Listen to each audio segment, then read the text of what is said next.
All right. Welcome back to Evil Ghorst Island, episode 2. Well, I guess it's Evil Ghorst Islands, really. We've got our 3 islands here in the Dragon Isles. We haven't started making our millions of gold yet, but we'll get there. At the moment, we're building up. Let's sneeze. Yeah, so the point of it is that this is one of the richest provinces in the game because each region's got a port in it, which will give us, well, 300 gold, I guess. The main one can give us 500. Then we've also got a special port here that gives us 800. And then we've also 800 plus it gives us gemstones. And then, of course, in each region we can build we can build our normal money building, give us another 500. So altogether we'll get, you know, quite a lot of income. Excuse me. And then we can recruit lots and lots of necromancers, which we will use this building here. And those necromancers can increase the income for the local region, so we can stack up heaps of necromancers in these regions to boost up our income. So that's the plan for Evil Ghorst Island. But I haven't actually started building the income buildings yet. We're just building growth everywhere so we can pump up the province as fast as possible.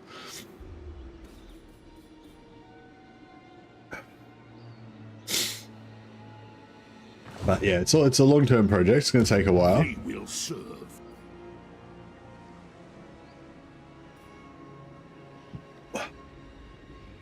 Currently, we're at war with the ogres. Excuse me. I thirst. Welcome to my court.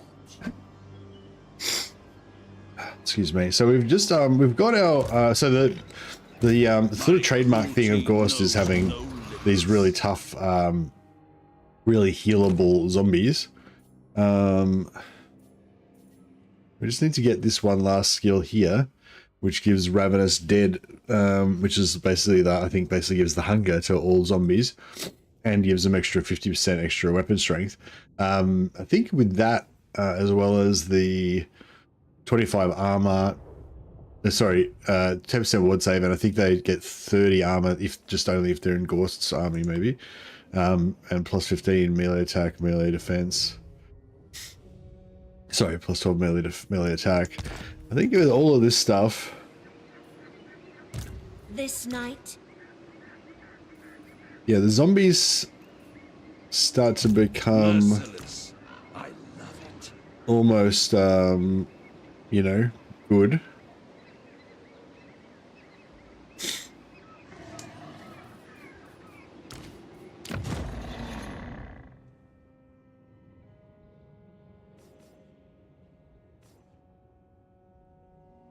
Melee attack plus 12 for zombies, all armies faction wide. Yeah, I mean, they're still not probably quite as good as a normal, like, Empire Swordsman, I guess. Although they end up with 20% physical resistance and 10% ward save and the hunger, so that kind of makes them better. Excuse me. Yeah, sorry about the snuffling, guys. I hope I'll get rid of it. Hey, Frank. My favorite race? I don't know. I changed my mind about it on regularly. But probably Vampire Counts is probably one of my favorites. Crypt key.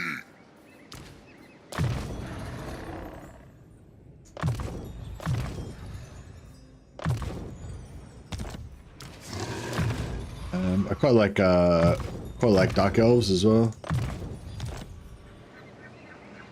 Empire I like, Dwarfs. Yeah, I got a lot of favorites.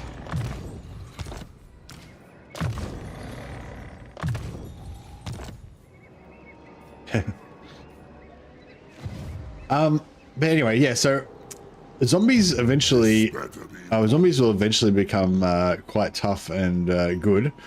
But even still, I'm not sure they'll be able to handle just like an average enemy stack like that. Maybe. Yeah, but I think we're going to run away for the moment. What's this landmark do? Battle healing cap 50% for necromancers and master necromancers. That's pretty good. Ready.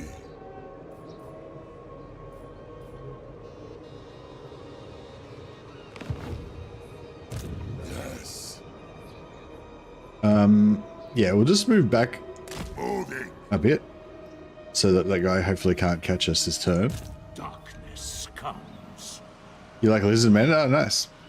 Yeah, I think I was using this guy to buff growth, but we've kind of run out of money anyway, so I don't know if it's worth me keeping him on board. Darkness comes. You dare. The spirit. Might let him level up one more level anyway. Everything dies.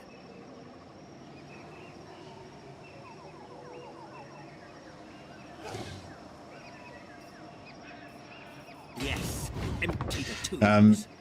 So yeah, I quite yeah, as you guys probably know, I quite like going with the four lord posse. So you get extra magic items and most importantly extra experience for your lords. But it's not like it's not necessarily a net positive, especially if you've got supply lines penalty, and especially if you're not using the lords. You know, with vampire accounts, especially, the experiences are really valuable to get on your lords. But if you run out of money, then you know that's no good.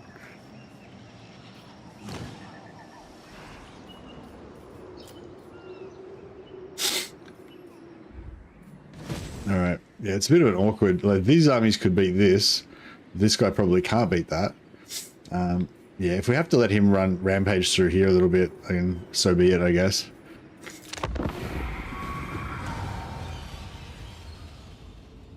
Oh, did he go? Oh, wow, perfect. Okay, that worked out well.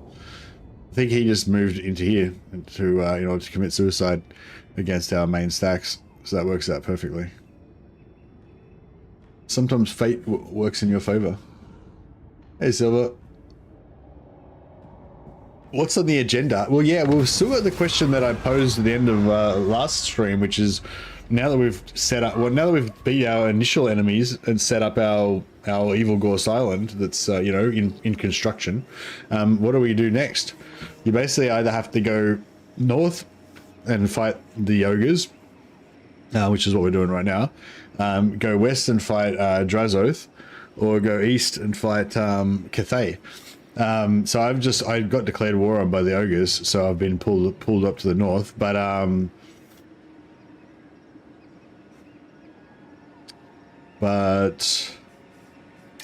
we don't necessarily need to continue. Yeah,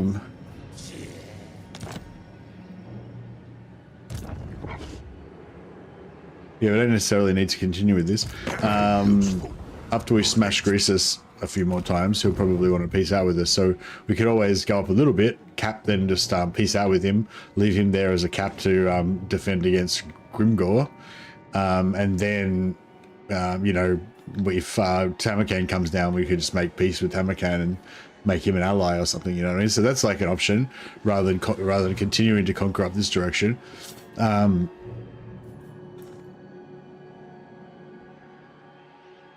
Grimgor will run him over. Yeah, well, if Grimgor doesn't run him over, someone will run him over. Like, Greasus is not a very strong faction. Either Grimgor or Tamarkan or fucking Satan or somebody. But my point is, we can leave him there as a cap for a while to stop Grimgor from attacking us. Or we can sell his regions to Grimgor to peace out with Grimgor. Or we could kill Grimgor and then sell Grimgor's regions to Tamarkan. You know, there's options and options and options. But yeah, I think just keeping on conquering all the way up here until we get to Tamarkan is probably not the way to go, because then we're going to have this long, thin territory that can be attacked by multiple enemies on either side. So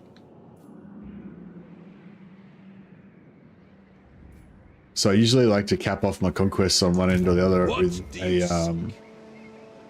Did we get did we just take attrition then? Oh, it was a mountain attrition. Living, yeah, right. Lack of undead attrition. Glorious. Bloody ogres, eh? Butcher them. Can ally with Imric and declare war on Drazoth, then head east. Yeah, I gotta say, for the roleplay point of view, I feel like invading Cathay and turning everything into the land of the undead, that does kind of appeal to me. Like invading this like blackened, blasted wasteland and turning that into undead doesn't seem quite as evil as going in and getting beautiful Cathay and turning it all undead. Your desire. A pact will be placed. Flight. Give them death. All right, let's heal up our elite zombies. Maim, kill, rise. Attack. Death to all. Who wishes the red kiss?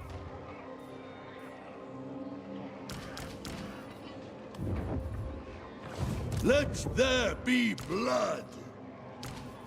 Destroy them. Attack. For the night. Glorious carnage. Butcher them. Give them death. Let there be He's blood. keen as mustard, isn't he? To war.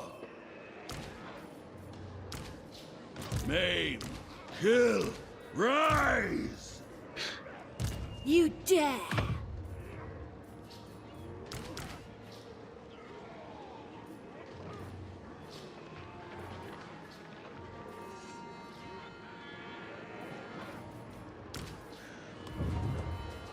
Death to all! Destroy them! Give them death! Maim, kill, rise! All right. Fear me! Oh, this guy's got silver zombies. It's pretty hot.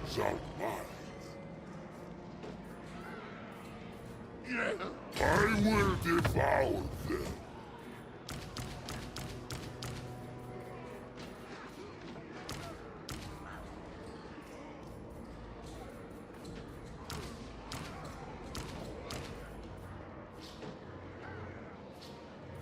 Should we get an extra necromancer in there? Maybe. Got the corpse cart though. We don't really need it, I guess.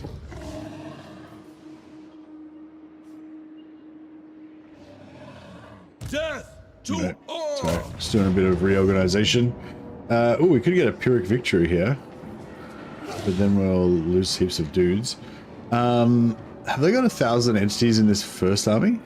It's at 300, 480, 580, 640, 740, 800, 900, 1,000 and a bit. Okay, they've got over 1,000 entities in the first army, so we could actually do a battle marker here. Let there be blood! Just double check that they don't have one. I think you can only have one battle marker per settlement. One in charge round here. You can have multiple battle markers spread around in a province, but you can only have one battle marker on the actual settlement. So there isn't one there now. Destroy them! So yeah, we should be able to get a battle marker here. but we will need to kill a shitload of our own zombies. Glorious carnage. Attack. Yes. We could... yeah, no, I won't recruit any new troops because I can't afford it. That's right. I would, normally I would raise dead and, you know, get even more zombies in so we could kill them to get an even bigger battle marker, but that's right. We'll just have to make do with what we've got.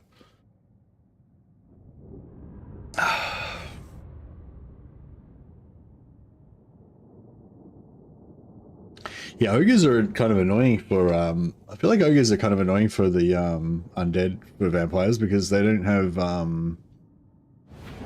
we don't really have good spells that work against them. We've got Gaze of Nagash, like, yeah, like Wind of Death doesn't really work on ogres, I think, and, we've got Gaze of Nagash, but Ghorst. I'm not sure how good that is either.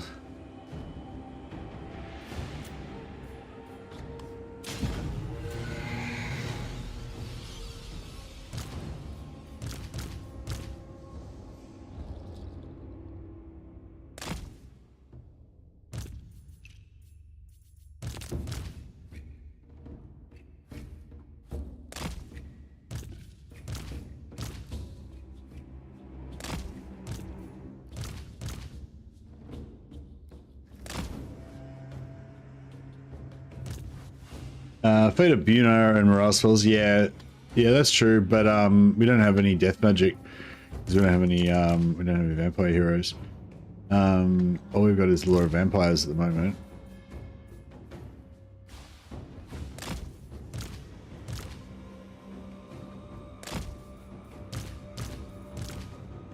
Pit of Shades is reasonably good against ogres, I guess, if we don't forget Shadow. No, I didn't see it. Sorry, Evan. What did he? What was the essence of the video that he posted?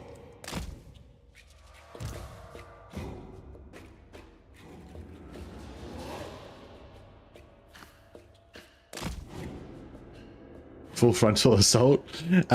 Sort of.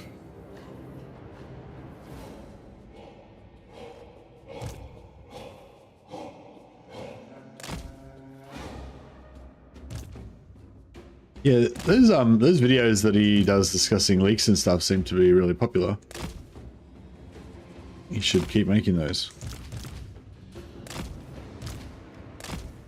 We've got plenty of necromancers to provide us with Master of the Dead.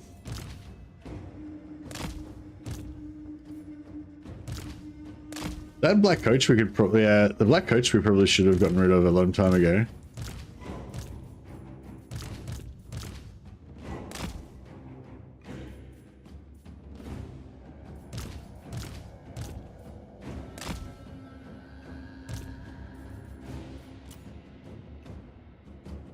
Alright, I think we're good. Sub-factions for Cathay, that is Ogres and Tigermen for the first DLC, then Dogs of War, then possibly Monkey King after that. Okay. According to legend, there's a lot of Cathay DLC coming. Well, that makes sense, I guess. Cathay is kind of like the big faction for Warhammer 3.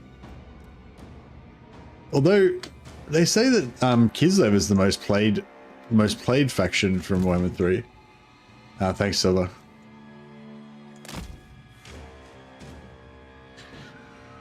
So according to legend, you reckon he said, yeah, sub-factions for Cathay. What? That is Ogres and Tigermen. So what are you saying? Ogres and Tigermen are sub-factions for Cathay? Then Dogs of War, then possibly Monkey King after that. Yeah, so Monkey King's going to be a Cathay sub-faction. You reckon Tigermen is going to be a Cathay sub-faction? I thought they would do Tigermen as like an end sort of thing. These rocks are going to mess up my formation. We'll go over here. Get the high ground. Tigerman is a planned faction instead of Ind. Okay. that sort of makes sense, I guess. If you wanted to do like a placeholder faction in Ind or whatever. Tiger Men were independent. It would make sense if they were a faction. Okay. So they're going to do Tiger Men as a sub-faction of Cathay. So their heroes and stuff will be Cathayan heroes. Or are they going to be like a race pack and have their own heroes and lords? Because I feel like, yeah, I feel like Cathay, like Tiger Men as a faction, but having Cathayan heroes and lords would be pretty shit.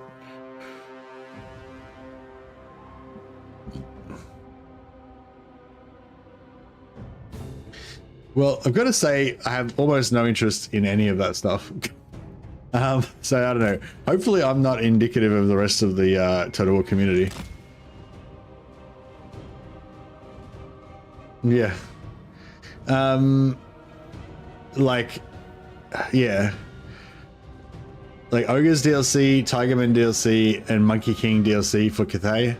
Like, don't really give a shit about any of that stuff. And Dogs of War, I definitely want them to add Dogs of War, and I think that that'll be a cool addition, but I'm not like that excited. Like, if they just announced that there was going to be a High Elf DLC, I'd be way more excited than any of that stuff. And also, if that's true, that makes me sad for, that makes me really sad for the Demon factions, if they're not going to get any DLC. But, you know, who knows? We shall see. It's just, yeah, I guess that's just a leak at the moment. Who knows? It may stay true until the end. It may change. It may not be true already. Who knows?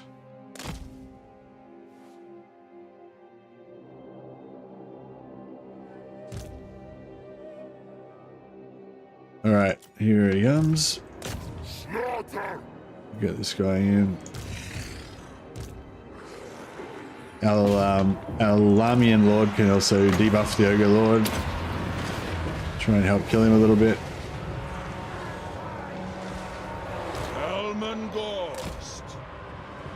With haste. What if this does any damage to these ogres? Butcher them.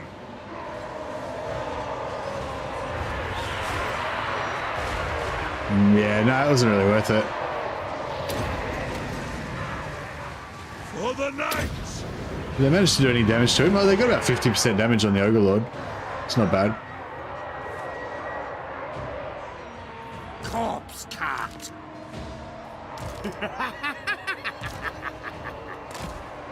Creature of the grave.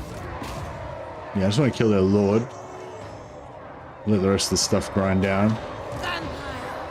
I don't think Pendulum works good on ogres, but we can give it a try. Probably be better than Wind of Death. Blood magic! Yeah. Nah, not really.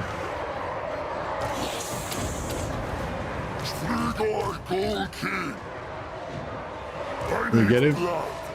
He's got 30% health left. Vampire! Debuff him again. Yeah, he's going down. He's going down pretty hard. We are the new order! Corpse Cart has a summon, yeah. We actually can use that to soften the damage that we're taking on these flanks. Just chuck, like intermingle the summon with our normal zombies.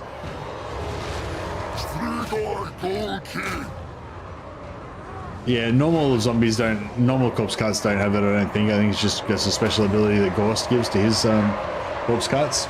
Corpse carts are sort of his special thing. Summon on top of the missile unit. Yeah, we could summon put the summons on top of the missile unit. That would have been a good use for him as well. I didn't do that though, but yeah. Could have been good. All right, let's try a overcast Wind of Death on these ogres. I don't think it's going to do much, but it'll wreck these guys. Death to all. Yeah, it didn't do much to the ogres, but wrecked those guys as I suspected it would. Yes, this is a problem. Like, we can't really get many casualties on these ogres Noble of the night! because they're all just going to run away, and our zombies aren't going to. Yeah, our zombies aren't going to do much. Power is mine.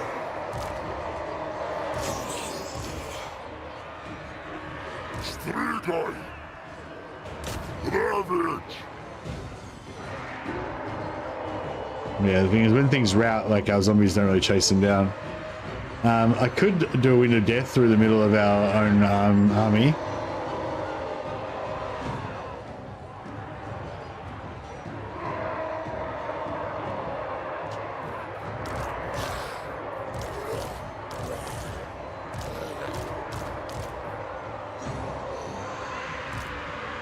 Alright, I might suicide these zombies.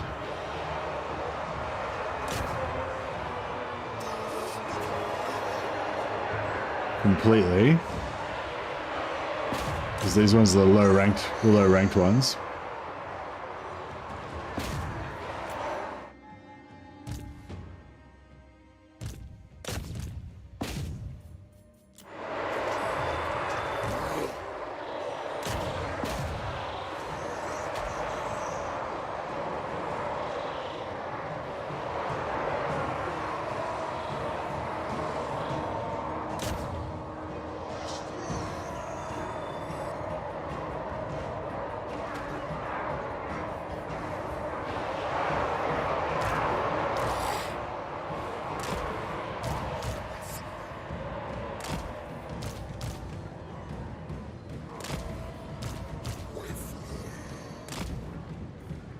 Yeah, I like to try and get some good, good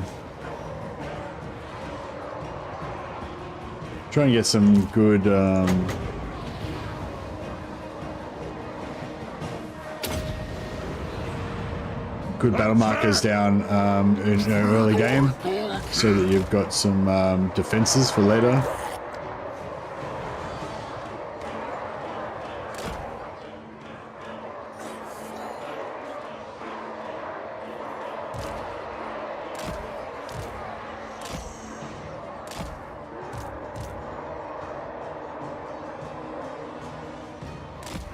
Going to get another wind of death across there.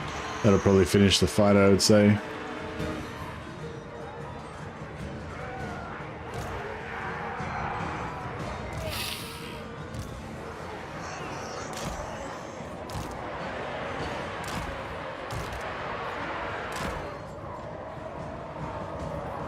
We are death. Right, yeah, I'll pop one through here. That should end these zombies.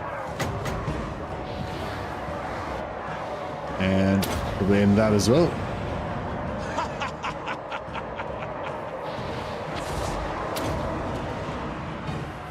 Kill them.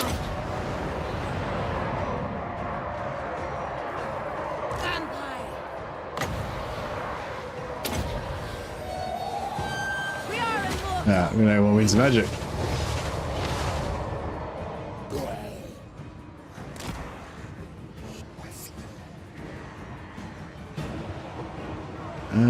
Yeah, I don't think we're gonna get enough kills.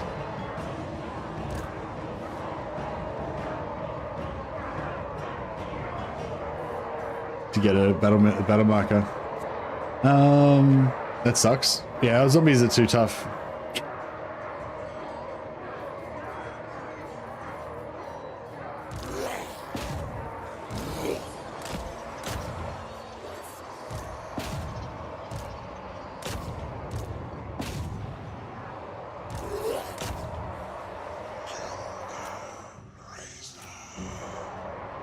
Yeah, we're definitely going to win the battle.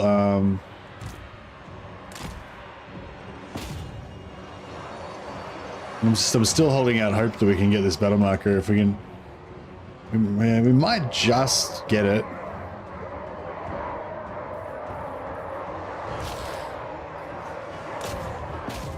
I'll try and venture out with some of these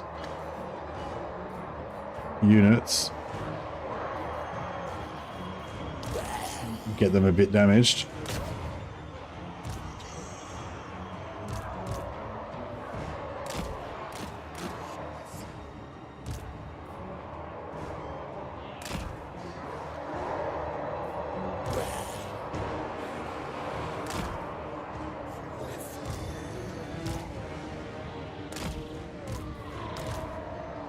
Get all the damaged ones in the middle.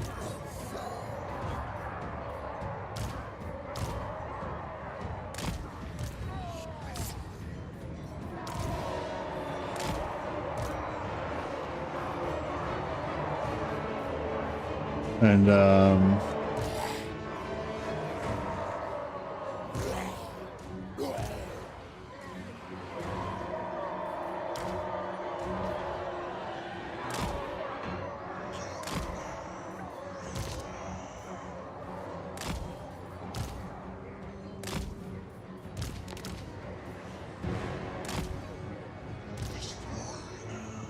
yeah, I got these guys back around here. These guys will die. That's good. Yeah, I think we might get it. We're getting there. Ah.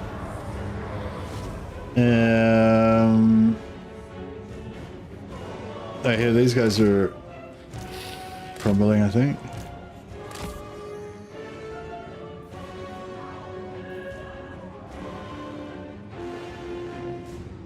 These guys crumbling? No, they're not crumbling. I'll just crumble the rest of these guys to death.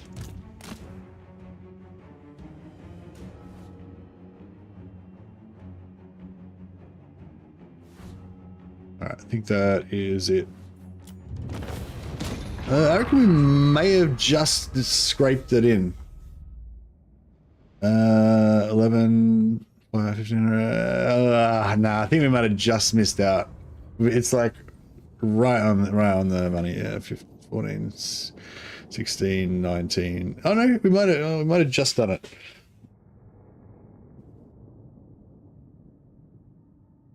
I think we might have almost just done like the bare minimum amount of casualties to get a battle marker.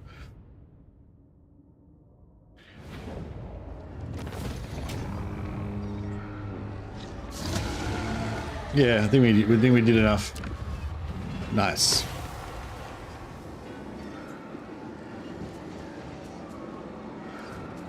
Should loot and occupy or sack money looks good. Yeah, you see that little battle marker there, so we made it. So I did a video about it ages ago. I actually forgot what the threshold was. I think it was like 2200, 2300, something like that. I think I've got a short video on it about it on my channel here somewhere.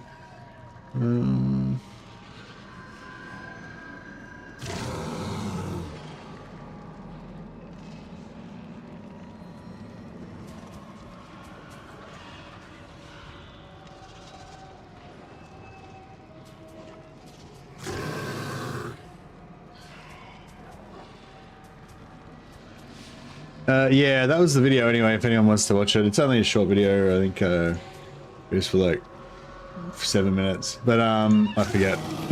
It was like, yeah, was it 2200, 2300? You need to have over, if you've got the two main armies, like the two armies at the top when you're in the pre-battle screen, they have to both have at least 1,000 entities. So if it's a hero stacker with over 20 guys in it, it won't work. You've got to have at least 1,000 entities, and you got to have at least, I think, 14 units in each of the main armies as well. And you've got to get over, yeah, I think it's 2200, 2300 casualties, and then you get a battle marker like this, and then those battle markers kind of increase the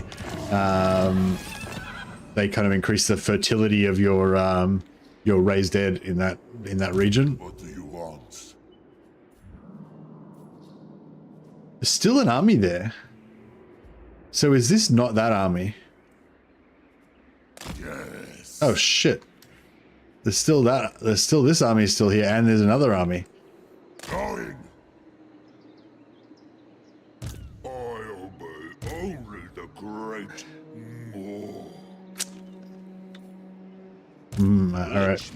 Well, our zombies are now going to have Ravenous Dead, all armies faction wide, plus 50% extra damage for all armies faction wide. So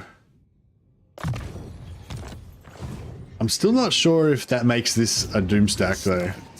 Like, look at the stat line on these bad boys. They got 27 weapon strength, so they're now doing like almost as much weapon damage as just a normal swordsman. They've still got really shit melee attack, but they have poison, which I guess kind of makes up for it. And they regenerate their health. And they've got 20% physical resist and 10% wood save. So they've got 30%. Yes, they've got more damage. They've got more armor essentially than swordsmen, but they've got way crapper stats. But they've got poison and regeneration. But I don't know. Yeah.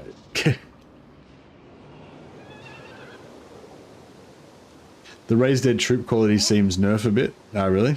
Hey, Raphael. Yeah, I don't know. We might end up having to just use our main army to mop everything up.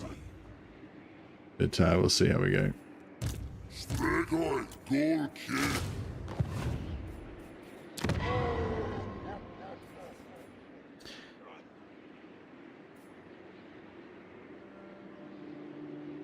Soon I'll be all-powerful. Darkness comes. Move us.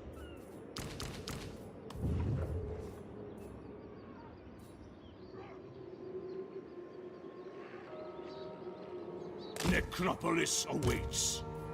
You dare. Get some more zombos. Alright, how's our evil island going? Pretty good. We probably should upgrade some of this stuff so we can get more money. It's our necro capacity at 4 out of 6, yeah.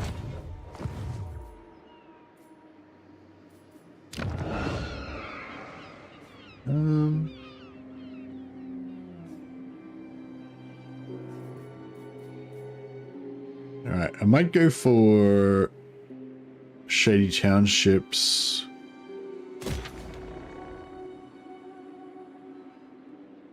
First, because it takes a long time for them to build up.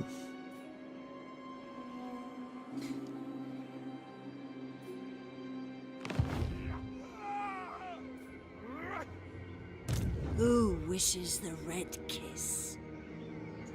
Welcome to my court. Yeah, once we get the raised dead capacity up to +8 for zombies, that'll help a bit too.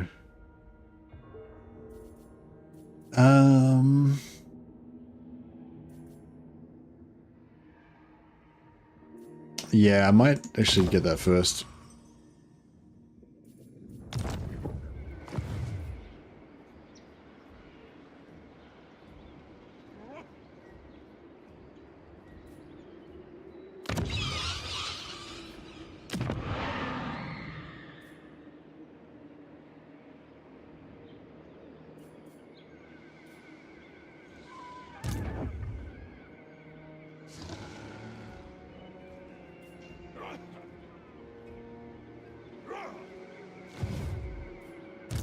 Yes, my son. Moving. Moving back slightly.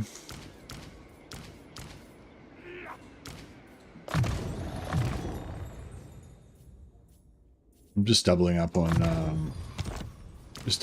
the replenishment on all of them, just so that I don't have to worry about them when I level up, that they are switching around. Command of the Unliving summons crypt ghouls. And Overcast summon crypt horrors. Yeah, being able to summon crypt horrors is actually pretty cool. 16 wins of magic is expensive though. I wonder if they'd be able to do it. I didn't realize these guys start off with Spirit Leech. That's pretty cool.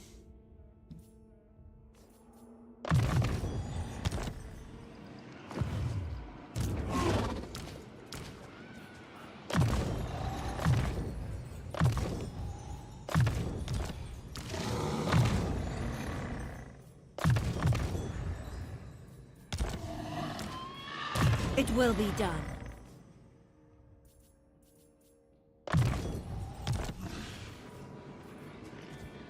Death is only the beginning.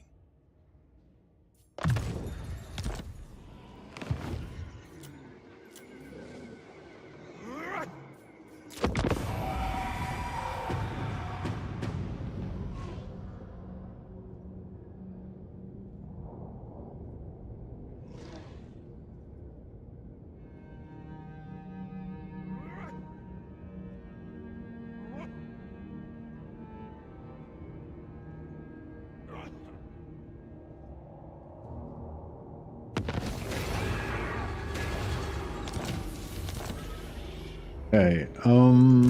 More sleep shines.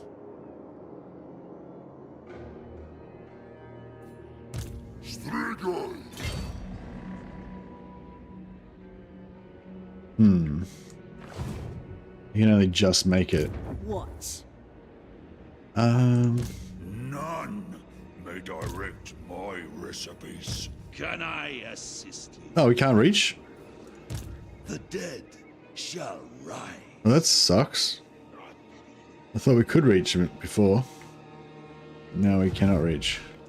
I mean, I guess I could... Undeath Ascendant. I could do like a movement cheese, but it's not really kosher, is it?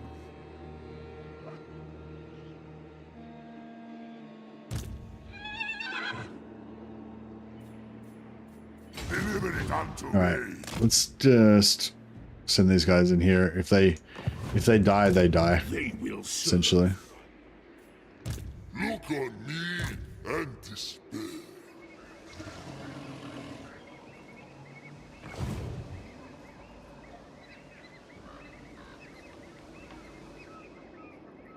Expand Sylvania's borders.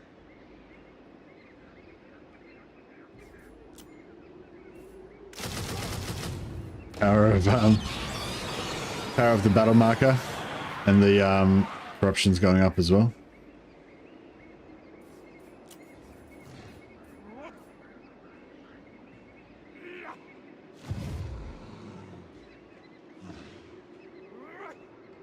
Ready.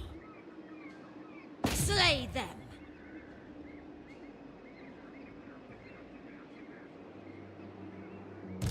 King of the ghouls.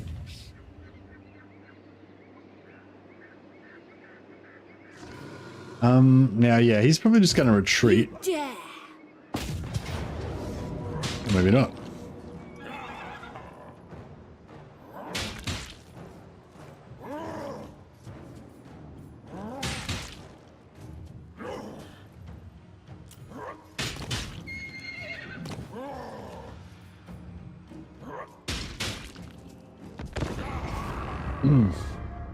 Tigermen are also known as Eastern Beastmen, although there's hardly any lore for them.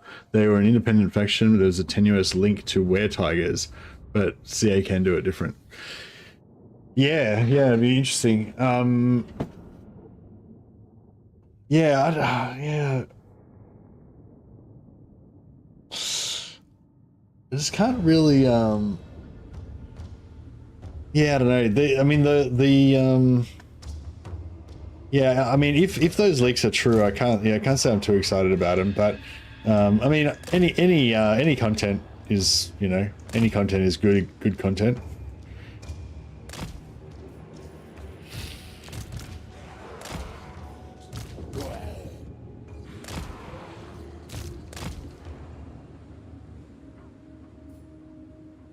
I might have to bring these guys over here because.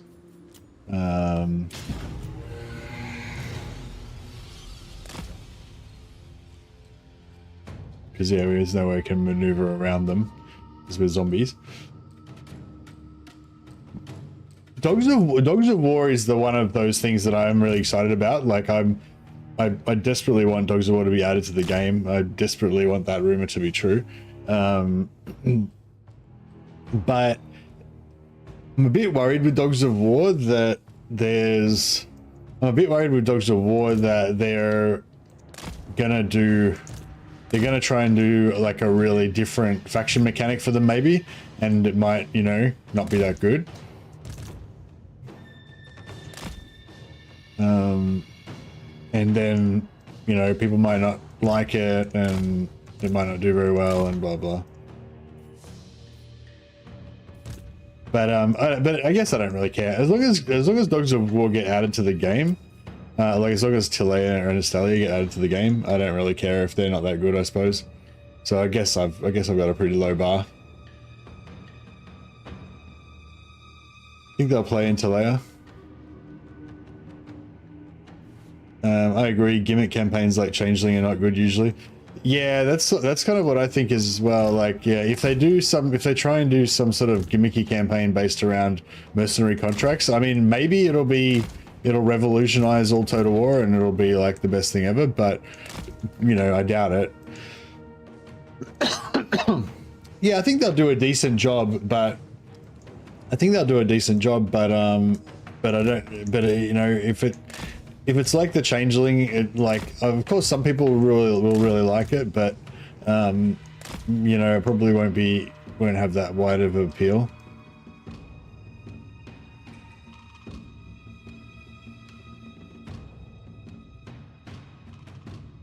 I'm just yeah, I don't know, I guess I'm just saying I feel like the overall hype level for those DLCs, if they are the real ones, doesn't feel like it's going to be very high. And if, you know, yeah, I guess we're operating on the assumption that there's only going to be a few more DLCs left to go, which may not be true. You know, there might be like 20 DLCs left to go, who knows. But, you know, if there's only a few DLCs left to go, you know, yeah, I'd probably be a lot more excited if we could just get some more DLCs based on our like favorite factions. Am I taking, what the fuck am I taking damage from? Oh, he's Plucker dooming me. Shit, that's not good. We might need to just back off a little bit and regenerate.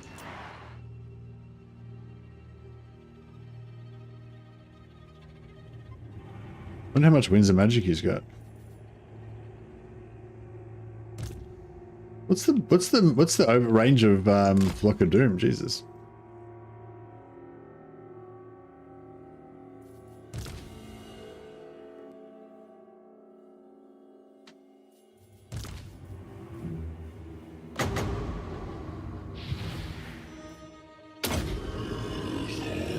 $55 Winds of Magic for them, yeah. So what's that mean? He's going to cast like 8. He's going to cast like 8 fucking Flocks of Doom on me.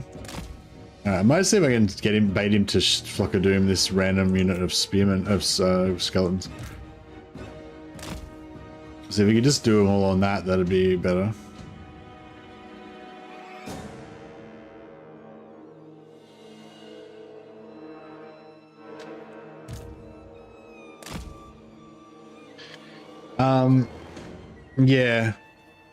Yeah, like I said, I'm not super interested in any of those DLCs except for the Dogs of War one.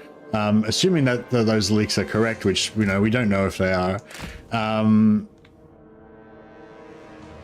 Not that I think Legend would mislead us, but you know, he might be being fed bullshit, you know, who knows. But what was I going to say? But yeah, if those are the DLCs, and you know they're probably going to be a bit better than I feel like they're going to be, but you know, assuming worst case scenario that they're all really bad and no one cares about any of them, hopefully they'll come along with reworks of some of the older factions, which would actually be way more exciting to me. Like if High Elf's got a rework, that'd be really cool. Oh, here we go. So he doesn't like casting it on 1 unit, but he'll cast it on 2.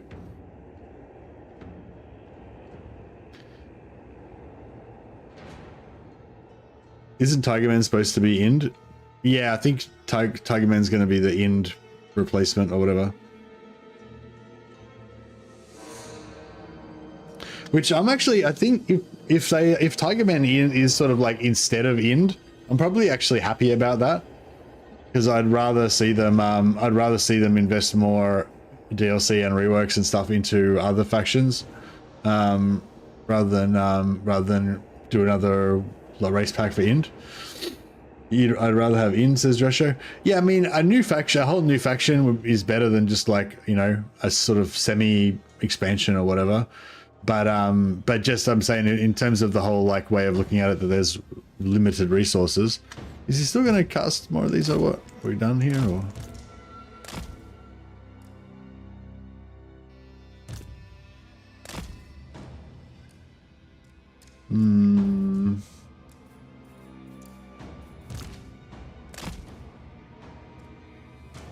Maybe he's finished casting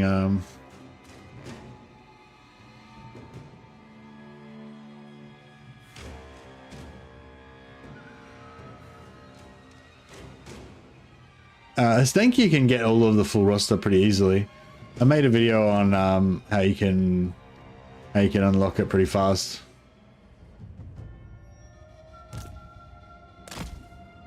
I don't know, it kind of seems like he's finished casting. Maybe he ran out of winds of magic.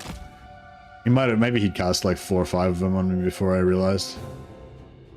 Or maybe as soon as I move my army forward, they're just gonna get beast magicked.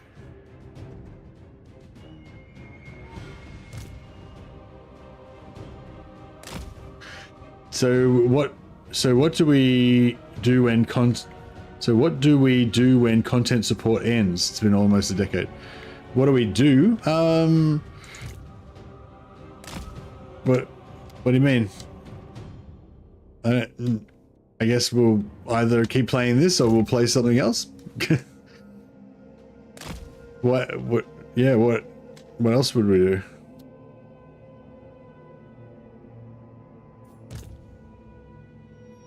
Install more mods, says me daddy. Yeah, that's right. Yeah, the mod creators will still be creating away, I'm sure. I feel like this charge is going to be crushing. Maybe I'll try and wangle my way over here a bit.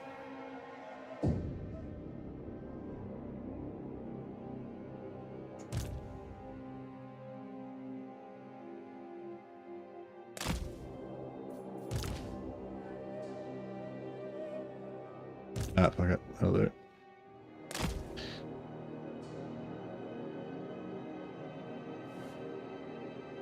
No, if they'll let us walk up the hill into melee, that'd be really cool. No, they won't.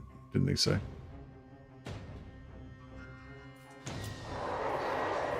Alright. Vampire Lord. I thirst. Our time is now.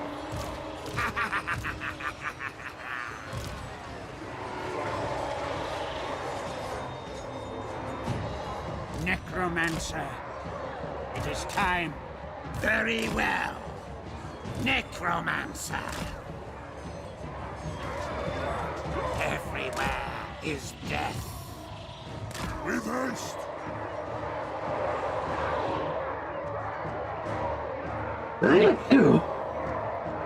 Flank them? Yeah, we can't really flank them with zombies, but we can flank them with our lords. Oh, here's their boss coming in.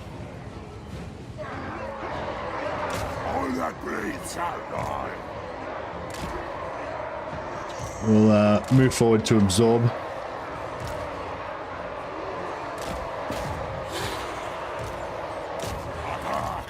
Alright, we'll debuff him.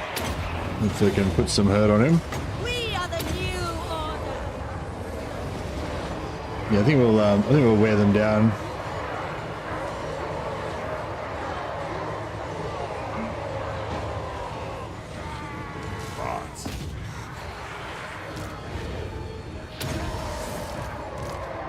Blood magic.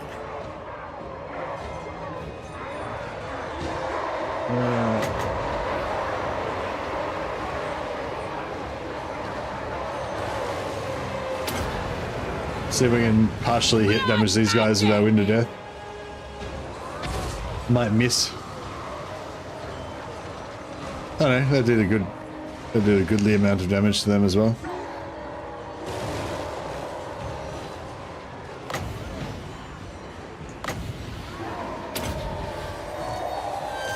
We are immortal. Night comes. Just bummed the series is coming to a close after such a long run. Criticism aside, they made a great game. Yeah, no, it's a fantastic game. A real. Oh, they didn't like that. Yeah, it is a really great game. So yeah, I consider myself very lucky to have been around for this game. Life is a phase. Keeping my necromancers kind of spread throughout my blob, keeping that Master of the Dead Tonight I face. regenerating. Lead them. Let's get rid of this Lord. Attack. The curse of undeath. Lord and Master, give them death.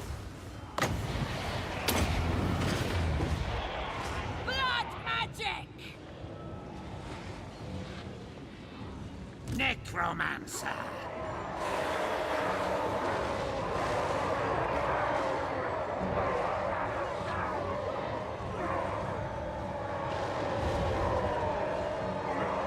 They're gonna break or what? Alright, I'll move up a bit. Yes! Yes!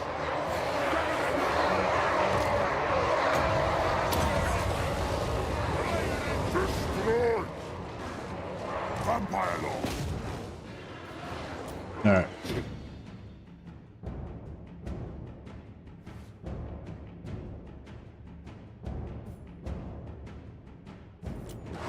You serve me!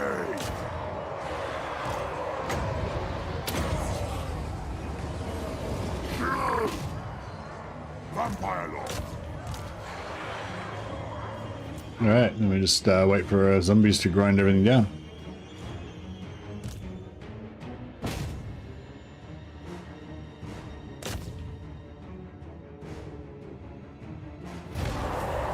$50 more vampire count campaigns, then you're done? Nice.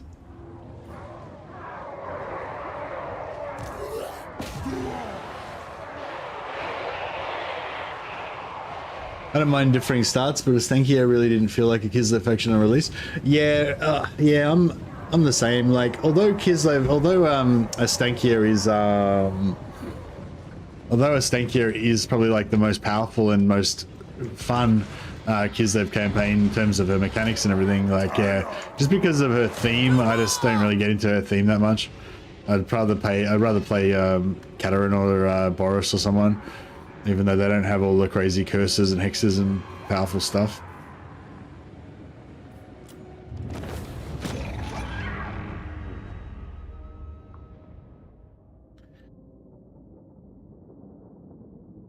Vasily says, I intend to play every distinctly unique legendary lord and then delete the game from my hard drive once the game is done. Once the game, what do you mean once the game is done? Like once the last DLC comes out? Yeah, it'll definitely be definitely a sad day for me once the last DLC is released. I wonder if they'll actually draw a line under it. I imagine they wouldn't. There'd be no reason why they should. But when the next game comes out, whatever that is, whether it's 40k or something else, then I'm sure we'll see a lot less content from Warhammer. But they probably won't like announce that it's dead. They'll probably just, you know.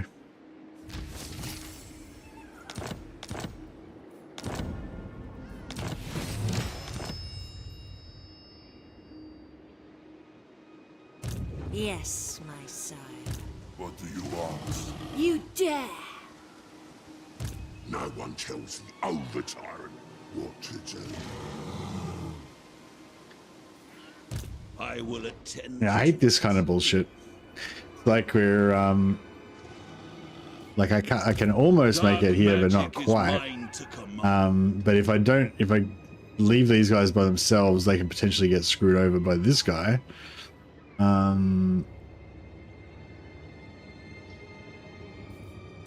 They will serve.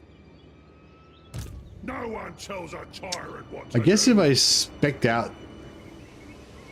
Get on, or I'll eat ya. Greasus only listens to Greasus.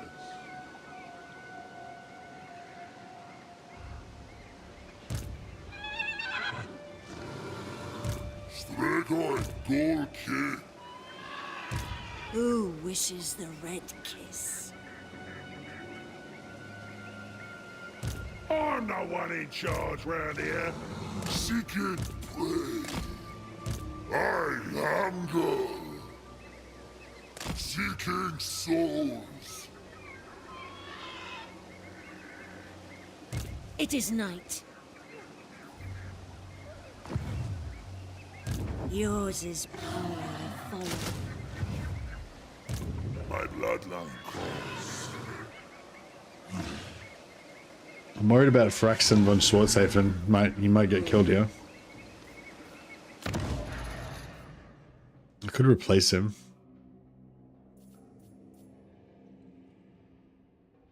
Yeah, maybe we'll replace him just to make sure he's safe, because we don't want to lose.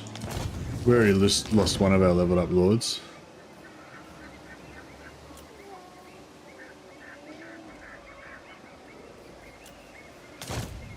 I don't really want to lose this guy either, because he's got a really nice trait. But your will? Now. Expand Sylvania's borders. I think that they might be okay.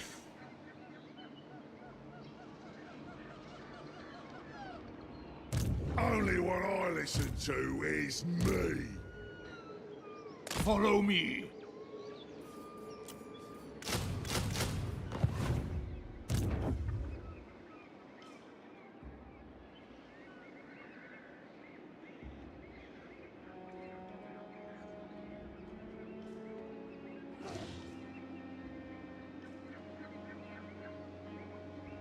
Butcher. Yeah, we'll go here.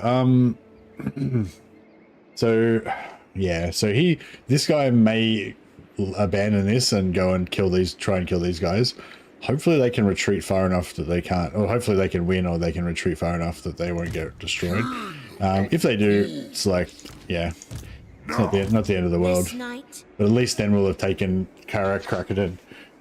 Whereas if we went the other way, then he might take Greasus, and then we'd go back a turn, and it'd just be like, yeah, screwing around.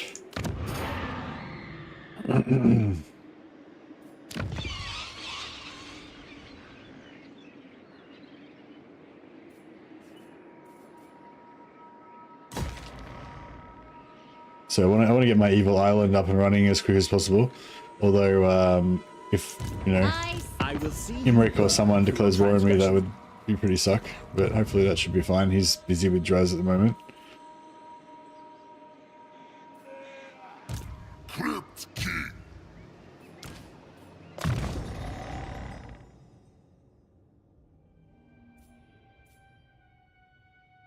I wonder what the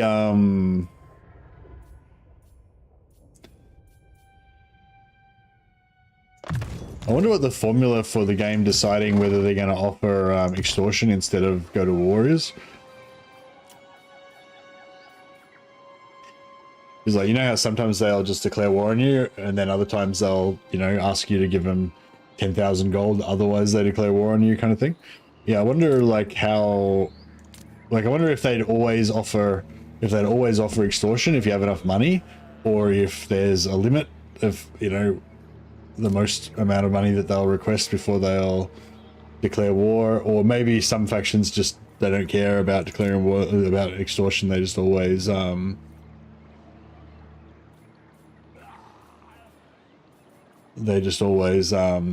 know, sometimes some factions just will always declare war or whatever, or it's, you know, in some cases they'll always declare war regardless. Darkness calls. Yeah, I really wish I had that extra little bit of movement. I never get any requests because I'm always in the red. Yeah, that's right. Like, you know, that's what I was thinking. If I only have like 700 gold in the bank, then everyone's going to declare war on me because I can't be extorted. But I wonder if I just always had 100,000 gold, or the request is percent of your treasury. Oh, really? Okay. So it doesn't matter how fuck all money you've got, they'll always request, like, I feel like that can't be right. You reckon? So even if you've only got 200 gold, they'll just request like 50 gold or something. I've never seen it be like super low.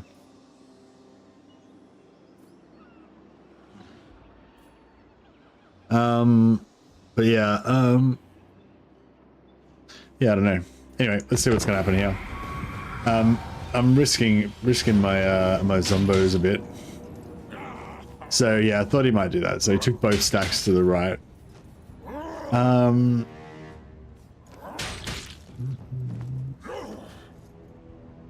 Yeah, so the problem with this is that we can't sucker out his